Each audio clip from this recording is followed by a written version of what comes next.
The movie begins in Australia with a Canadian man called Greg and a woman from England named Heather. The two are travelers staying in the same hostel, and today they went to try Tucker's experience, a tour that promises exciting meetings with sharks. But they didn't make any plans ahead of time, and now they see everything is empty, except for a talkative old man on the nearby boat. His name is Dave, and he enjoys making fun of young people by sharing wild stories about shark attacks. The two don't really laugh at his dark jokes and are ready to stop the adventure when Tucker shows up and tells them his name. Greg. Tucker. He looks glad to hear that the two of them aren't dating, and Heather also feels good because of the captain's compliments. Feeling a little uncomfortable, Greg says sorry for not making the reservation. He explains that the plan for today was to go to the water park, but they lost track of time. Tucker says it doesn't matter and notes that it looks like no one knows the two young people are present. Although Heather thinks the question is odd, she quickly understands that he is joking. He is acting as if his tour is so extreme that she should write a will. Greg is really excited to talk about swimming with sharks, but Heather laughs a bit nervously and tries to hide her fear. Then the three of them start their journey, and Tucker begins to share his story with the tourists. He shows them the report about the shark attack he experienced when he was a child. He says the bite didn't hurt at all, but his big scar suggests otherwise. The fun feeling goes away when Heather asks who was looking after him, and he tells her that he used to be by himself. Then it's time to jump in, and Greg tries to reassure his friend, who almost changes his mind when he sees the first fin. Tucker talks about taking a calming moment together by holding hands and closing their eyes. He says this is a tradition from long ago by the sea. During the meditation, he begins to sing Baby Shark, a popular and catchy kids song. Mommy shark, do do do do do. Heather thinks it's really funny, which helps her relax. Soon, she realizes she's getting locked in a cage with Greg. A few sharks are swimming nearby, and after being scared at first, Heather takes her friend's arm and starts to appreciate how beautiful the moment is. When Tucker says that time is up, the two leave the cage amazed, and Greg begins to thank him for letting them join the tour. This dream becomes a nightmare when Tucker unexpectedly attacks Greg with a knife for no reason and pushes him off the boat, leaving Heather shocked.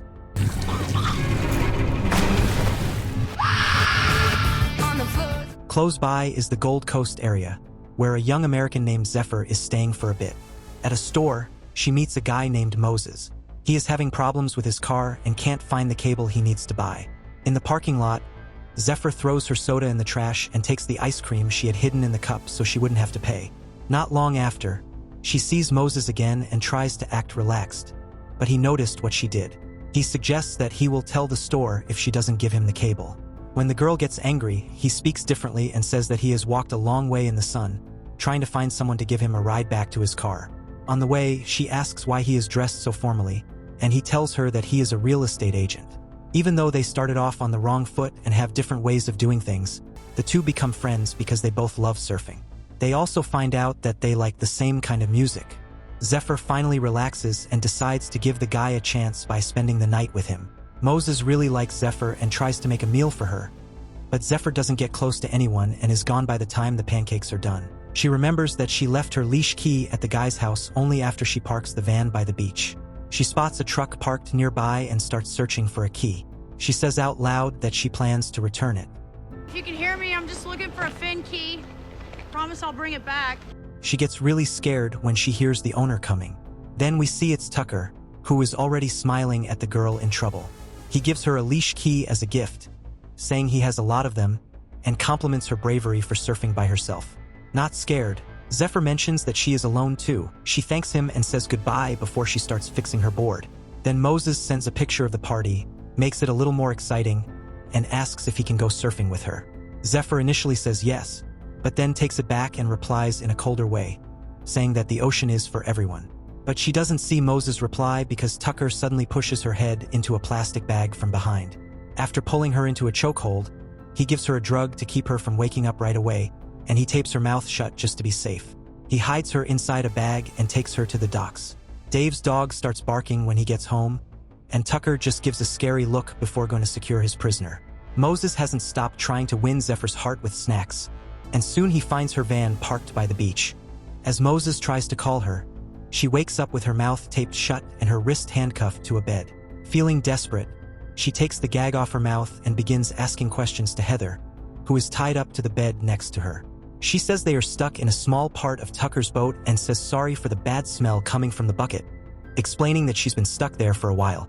When Zephyr hears this, she gets really scared and starts shouting for help. But Heather cries and tells her that no one can hear them. We can tell she is honest because Tucker's boat is out on the water and there aren't any other boats around. They are in a storage room, and there is a sign saying that the door should always stay closed to prevent accidents. Heather feels happy when she sees that Zephyr has helpful skills and assists her in finding something sharp to get out of the handcuffs. Even though Zephyr feels motivated by the woman's strong attitude, she gets a little scared when she sees a name written on the wall. This shows that they are not the first people to be hurt there, and it's likely that those before them didn't make it out alive because Tucker is still free. As he peacefully fishes on the deck, Zephyr asks if anyone is looking for Heather, and the answer isn't very hopeful. When she asks him the same question, Zephyr replies that no one would notice if she were gone. She doesn't know that Moses is actually thinking about her when he sees her van being towed away. Knowing that the vehicle is also Zephyr's home, he realizes something is wrong and goes to the police station right away. When the officer learns that the girl is a traveling surfer, he thinks she must be in trouble and doesn't try very hard to investigate the case. As Zephyr kicks the head of the bed, still trying to get loose, Heather wishes she had paid attention to her mother's advice. She didn't want her daughter to take a year off to travel because she was scared of scary stories about girls traveling by themselves. Also, the trip would put off the plans I have for my life, like finishing school, starting a career, and getting married. Zephyr believes that, no matter what happens, this life was perfect for Heather's mother, but not for her. She thinks she should make her own choices. Heather asks Zephyr about her family, and Zephyr tells her that she grew up in orphanages in America until she chose to move far away. During the conversation, Zephyr sees that Heather's bikini top has a wire, so she takes it off to get rid of the wire. As soon as she tosses the wire to Zephyr, she starts to work on the handcuffs but has to stop and act normal when she hears someone coming. Tucker goes into the storage room with the snack for the hostage. Heather is unsure whether to get a drink and take a chance that Tucker will notice she's not wearing a top. Thirst takes over, and Zephyr helps by distracting the kidnapper and firmly asking for her food. Man, what's happening? Hey, I'm ready for my dinner now. Tucker falls for the trap and gives a speech about predators, saying that there is only one leader on that boat. Zephyr gives the bikini back to Heather as soon as he leaves and quickly tries to unlock her handcuff, but she begins to feel cold and faint. Only when Heather passes out does she realize there was something in the water they drank, and she drops the wire on the floor. Tucker takes it away as soon as he gets back and waits for her to pass out too. Zephyr wakes up tied to a chair on the deck and sees Heather caught in a crane, while Tucker sets up a video camera. He begins to give another speech talking about how great and powerful sharks are. Then, he snips off a piece of Heather's hair, who is starting to wake up. Zephyr is shocked to see the crane lifting her, and she understands that Tucker wants to give her to the sharks to eat. Heather yells and struggles while he brings the crane arm down to the ground to record the attack. A shark shows up and bites the girl, who fights back hard. She is still alive when her right leg goes under the water, and the creature moves away, happy. Tucker makes sure to record all the scary parts and also shows Zephyr's reaction at the end. In the storage area, she finds more names on the wall that are covered by a layer of paint. Tucker happily shows off his bad actions by doing a scary dance. He puts the lock of hair and the videotape in a cabinet full of old stuff. He is getting ready for the next sacrifice and writes Zephyr's name on a label. The next day, Heather is already some distance from the boat, while Moses still can't stop thinking about Zephyr, especially when he finds her drifting on the water. When Tucker brings down the food for the day, Zephyr gets mad and kicks the tray. She tells Tucker that he should look at himself because he has more in common with worms or trash in the ocean than with sharks. Even though he looks really angry, he stays calm and just mentions the bucket to remind her that she is the one in an awkward position. He doesn't realize that this only makes things easier for her. As soon as she's by herself again, she begins to take apart the bucket to use a piece as a weapon. Tucker eats while watching Heather die again. Then, he gets ready to use the next syringe. Just as he is about to use it, Zephyr stabs him in the neck with a homemade knife and takes his keys while he is on the ground. She quickly gets the handcuff off and starts looking in his pants pocket when he suddenly wakes up.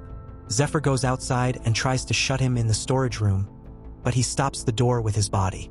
She runs to the stairs, but he quickly catches her and sticks a needle in her leg. But she fights back with a kick to his face that knocks him down. Then, She runs to the upper level and tries to call for help on the radio. She starts to feel really dizzy when she looks out the window and sees a boat close by. She feels like she's about to pass out and starts waving her hands and tries to shout. But her voice is very weak and there's a loud party on the other boat. Help! Tucker comes back and finds it funny to see her holding the tripod of the video camera like she is going to hit him, even though he knows she doesn't have the strength to do that. She decides to throw the camera into the water and then jumps off the boat. She passes out right after diving, and we see a hook grab her arm and pull her back. Moses is still upset about her going missing. He uses an app to look at security cameras on the beach and sees a tow truck driving right behind Zephyr's van. Thinking that the driver might know more, he looks closely at the logo on the door and finds Tucker's experience number. Since no one picks up, he leaves a message for Tucker to call him back without saying why he called. At the same time, Tucker takes a chance and goes back to the docks to get another video camera. Dave is surprised to see him back so quickly. He tries to share the phone number of some wealthy people who want to join the tour, but Tucker ignores his neighbor and walks away. Tucker gets to the shop, but the traffic in town slows him down a little. He also gets distracted by a young woman walking by outside. When the captain is not there, Moses starts to explore the boat and hears Zephyr banging on the wall. He breaks the deck window and quickly runs into the storage room, not knowing that Tucker is already coming. Zephyr is tied to the bed when Moses finds her. She asks him to call the police and to find something to help get her free from the handcuffs. He tries to climb the stairs and make the call at the same time, but as soon as he gets to the deck, Tucker knocks him down. When he hears someone reply, he tries to shout something, but he gets hurt so badly that he can't talk, and Tucker throws the phone away. Angry at the interruption, he pushes the young man against the wall and lifts his hook to strike. Then Moses quickly comes back to his senses and hits him with the shopping bag, changing the situation. Tucker is having a hard time breathing when Dave shows up to help him by hitting Moses on the head with a paddle. Now that Zephyr can speak again, Dave hears her asking for help and starts to understand that things are more complicated than he thought. Before Dave understands that he is messed up, Tucker hits him on the forehead with the tip of the hook, and Dave's dog barks at Tucker, and he barks back at the dog. The scared dog runs away. Then he looks at a map and plans the next creepy path, trapping Moses and Zephyr together. He says sorry for not saving her and tries to get her to talk to him, but she tells him to go away again, saying she is happier by herself. Then the two notice the boat is slowing down, and from the scared look on Zephyr's face, Moses realizes that something bad is about to happen. Tucker quickly goes down to the storage to get them because it's time to eat again. Zephyr is calm from medicine but feels scared when she wakes up on the deck again. Moses is stuck in the crane, and Dave's body is lying on the floor. To help her friend, she starts yelling that Moses isn't a tourist and his family has money, so they will keep searching for him. He stays calm and lifts the young man in front of the boat while the sharks swim around underneath. In one last try, Zephyr asks to switch places with him, saying he is a good person who doesn't deserve this. Put me up instead. He doesn't deserve this. Tucker makes fun of the romance and partially pushes the young man under the water, just like he did with Heather. The fins are close around him, and the only thing Zephyr can do to help is tell him to stay still. He tries hard to stay calm and follows the advice to stay still near the sharks, and they don't attack him. Tucker gets really angry when he sees the animals leaving, but he keeps watching the show. He just takes Moses back to the boat and stabs him in the stomach with a knife. Zephyr yells in anger at such fearfulness, and the sharks come back as soon as the blood falls into the ocean. Tucker suddenly stops the crane and says there will be a short break because a Coast Guard helicopter is flying by. This makes him put the hostages back in chains, and Zephyr, shocked by how bad Moses looks, decides to do everything she can to free her hand from the handcuff. Tucker comes to see her shortly after she hurts her thumb. She has to hide the pain until he goes away. Seeing that she still can't get her hand through the hoop, Zephyr takes drastic action and starts biting her own hand until she tears off her thumb. When Tucker comes back, he only finds the finger on the bed and doesn't notice Zephyr hiding behind the door. She runs away from the storage and locks Tucker inside. Then, she goes to the cabin and sees that they're stopped close to an island. As Tucker makes himself free from the storage, she finds a flare gun. However, she has to use it on him to get away. This doesn't hold him back for long, and he stops her from escaping through the kitchen ceiling by grabbing her legs. At that moment, Zephyr hits him with a frying pan and cuts his palm with a knife, giving her time to jump into the sea and swim to the island. Tucker can only see her when he is too far away to use the harpoon, so he takes a boat to follow her. There is a nice party on the beach, but no one is on the sand when Zephyr arrives, and the boat goes by her. Tucker quickly jumps and grabs her face until she loses consciousness. Then, he sneaks back to the boat with her without anyone noticing. This time, Moses wakes up in the cabin and yells when he sees Zephyr hanging and a much bigger fin than the others coming towards them. I am excited to see a great white shark. Tucker happily dives into the food and even frightens a smaller shark away, so it doesn't bother him. While doing this, he loses his harpoon, and Zephyr grabs it to help her get free from the crane. Tucker isn't worried. He records everything, knowing that watching the defeat will be even more fun. Moses shouts to let everyone know that the white shark is back, and for a moment, everyone is very nervous. Tucker surprises Zephyr, causing her to fall into the water and get free from the rope. Underwater, she stays very still when she sees the creature in front of her and presses her thumb with her other hand to stop it from smelling the blood. The shark swims near her and then moves away as if it doesn't see her. Tucker is still very interested in the animal while Zephyr climbs up the side of the boat and jumps back inside. Standing on her tiptoes, she picks up another harpoon and signals Moses to be quiet until she gets into the best spot. Tucker turns around too late to escape, and she shoots the harpoon, hitting him in the stomach. He splashes into the water with a heavy sound and moans in pain as he swims back quickly. Zephyr watches him closely and gets ready to push him if he tries to come up, but she doesn't need to because something suddenly pulls him down hard. Tucker starts searching frantically until the white shark jumps up from underneath and bites him. Tucker can come out again for the last close-up, recorded by his own camera. Zephyr feels relieved when she sees him go under the water, but then the harpoon line gets tangled around her feet and pulls her out of the boat. Moses yells loudly until he faints, and then Zephyr comes back up to the surface a little while later, just beside Tucker's body. The people at the party are walking by again, so she quickly goes back to the boat to use the flare gun. The other boat is just a light far away when she turns on her light and starts yelling, but even then she can see they're starting to change direction. Then she goes to the deck and shakes Moses to wake him up, telling him she doesn't want to be by herself anymore. And here is where the movie ends. Thank you for watching. Please subscribe to the channel and smash the bell button. Write in the comments section what kind of movie you would like to see next.